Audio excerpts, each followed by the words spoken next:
Is there a window hidden from view that I can smash if I have to? Ex-burglars, what things make people a target? I'm not a burglar, but I worked for the largest security company in this country for half a decade.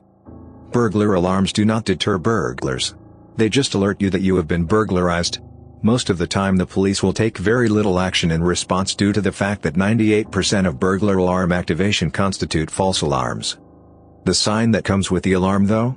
That thing is worth more than the alarm as far as deterring burglars. My job was to take reports from customers who had been burglarized. In all my time doing these interviews, and I never interviewed one single burglary victim who owned a medium-sized or large-sized dog. Not one single time. That is not to say that no one who owns a dog ever gets burglarized.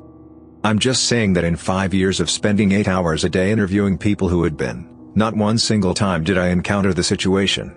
I think there is at least some statistical validity in that.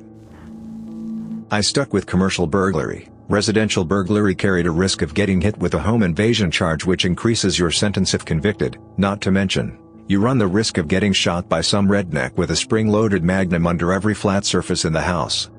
Anyway, I'd pick places based on the upkeep of their equipment.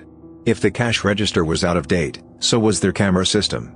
If the clerk leaves the register open a crack while they're behind the counter, that means the safe is likely open in the back room. It also helps to hit the places that hire felons, fast food joints, video stores, etc., because the cops are gonna waste a lot of time looking into the staff members who have a criminal history. The closer they're looking at them, the better off I am. A recent study showed that burglars come back to the same houses quite often. They do this because of a number of motives. 1. They want to take things they, for some reason, couldn't take the first time. 2. They're kind of familiar with the house. 3. It's guaranteed that the people they robbed replace the stuff they stole the first time. Often these replacements are of better quality than the original. So after you get raided, take good security measures. Before I bought my house, I lived in a pretty shitty neighborhood. We would hear gunshots on any given evening. One day, one of our neighbors who we had talked to many times before came up to me while I was mowing the lawn and asked if I'd seen anything. Apparently hers and several other houses in the neighborhood were broken into and robbed that previous night while she was at work. They pushed the air conditioning unit through the wall, crawled in and proceeded to take everything that wasn't nailed down. A few weeks later, another neighbor reported the same thing. Eventually, everyone in our neighborhood except us had been robbed. Our big difference was a few signs on our fence that said "Beware of dog." The dog in question was my wife's dachshund, but we occasionally had my friend's mastiff visit us. Dogs seem to be a decent deterrent according to the cops that came around asking questions. There was a guy hanging around my apartment complex for at least 5 hours claiming to have been waiting for someone. At night my husband went out to walk our dog and I was in the bathroom. He realized he didn't lock the door and remembered that guy, turned back after only a minute and found the guy in the process of opening our door. My husband is 6 feet 4 inches and my dog is a 65-pound bull terrier. My husband started yelling, but what I saw scare the hell out of him the most was my dog trying to take him down. Never saw that guy again. Motion sensing floodlights outside. No big bushes in front of windows where someone could hide. Thorn bushes are always good for under windows, if you keep them close enough. A dog is nice. If you can't afford an alarm and security cameras, fake cameras and alarm contacts on windows can be a deterrent, hopefully. Better to just get the real thing. Remember, any security footage could possibly be obtained and used against you if something goes down. If you do shady things, cameras could be a bad idea. Deadbolt locks on all exterior doors. Keyed outside and inside if there's windows in or next to the door. But then only take the key out when nobody is home, for fire safety. If you aren't always home at night, get a few timers for lamps inside. Pro level. Get a cheap TV. Like a CRT 13-inch that nobody wants. Put it in a cabinet or wall unit type thing, so you can close the door to hide it when guests come over. Put it on a timer to stay on until very late, and set a light timer in a bedroom to come on when it goes off. Install vertical blinds on a window across from the TV. Vertical blinds are great, because you can angle them for a very limited view, so the house looks less closed up and more inhabited. Anyway, in this case, angle the blinds so you can clearly see the bad TV, but nothing else in the room. Set volume so you can just barely hear it outside. This does two things: the light and sound make it seem like someone could be home. And, a thief may look in, see the old 13-incher and just be like, Well, this dude's stuff sucks, I'm going somewhere else. This guy I went to high school with did an interview where he talked about his former addiction and how he used to rob people. It's creepy as all hell. He said that he used to just try to find an unlocked entrance and then take only some of the money, jewelry and valuables he'd find, because then people would most likely think they merely misplaced or miscounted whatever was missing and he could hit the same house multiple times. So, yeah, always lock your doors and windows. Even if you live in a small town or are just popping out for a minute to go to the store. I would check out a house several times over 2 days.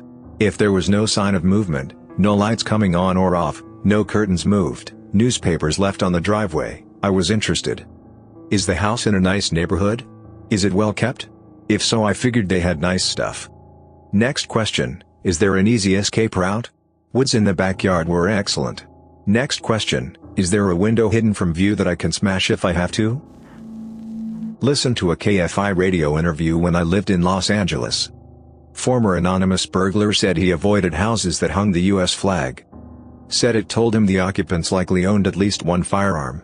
Would avoid even if it looked as though no one was home. Not a burglar, but a guy who is paranoid about keeping his stuff from being stolen. Buy a $3 blinking LED from eBay and install it on top of your car's dash. Especially a blue one as that screams fancy aftermarket alarm. Keeps the neighborhood 3 a.m. car hoppers away. Car hopping is basically what little butthole kids do. They walk around neighborhoods and apartment complex parking lots trying car door handles to see if any are unlocked so they can steal anything they can inside. Some are not above breaking into a locked vehicle if they spy a purse, backpack or something else theft-worthy within sight. I've read that 3 a.m. is the optimal time to hit an apartment complex parking lot. Not a burglar, but I have some info to share. I used to live alone in a small bungalow in central Phoenix. My house was broken into twice while I was home and in the afternoon even. Both times, my dog alerted me by her low, guttural growl and then some loud, violent barks. I'd never heard anything like that out of a dog. She knew the difference between a visitor getting ready to knock, and someone working on the door itself. Thank goodness for that fearless little Bichon. I once owned a house that had been built in 1950 by a civil engineer who ended up with a debilitating condition which eventually created a situation requiring a wheelchair, and then eventually he was bedridden. He decided he needed to make sure he knew when someone was in the house.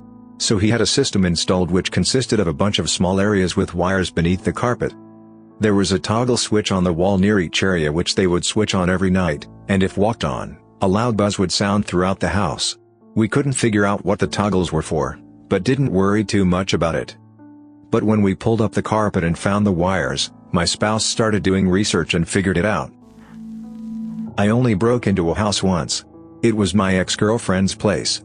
She announced on Facebook she was out of the country for the weekend with her new lover, and I was still pissed she cheated on me a couple of weeks with that person earlier, so I decided to break some of her stuff. I had a duplicate key to her front door. And I know it sounds creepy as hell looking back at it, but I had it made the day she mentioned she wanted the key back, so I got in there pretty easily.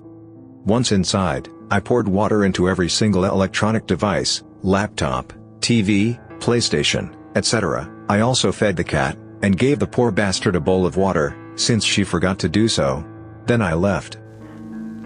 Not a burglar, but when I drive to work in the evening when it is dark, I can't tell you how many big screen TVs I can see through large unshaded windows in people's homes. They are just advertising. I keep all my windows shaded. Also, I don't have any big screen TVs. I prefer smaller TVs that are closer to me, within a few feet, instead of a giant TV that is across the room. I just bought an Amazon Alexa and some smart home lights. The Alexa is connected with these lights for comfort reasons. However, the actual feature is that I can set schedules for the lights and for music. I can also control them from anywhere in the world via smartphone app. When I go on holiday, I create schedules for lights and audio. I basically pretend I am at home. I have several Echo Dots, which are smaller Alexa speakers in my home, so each room has sound if I want.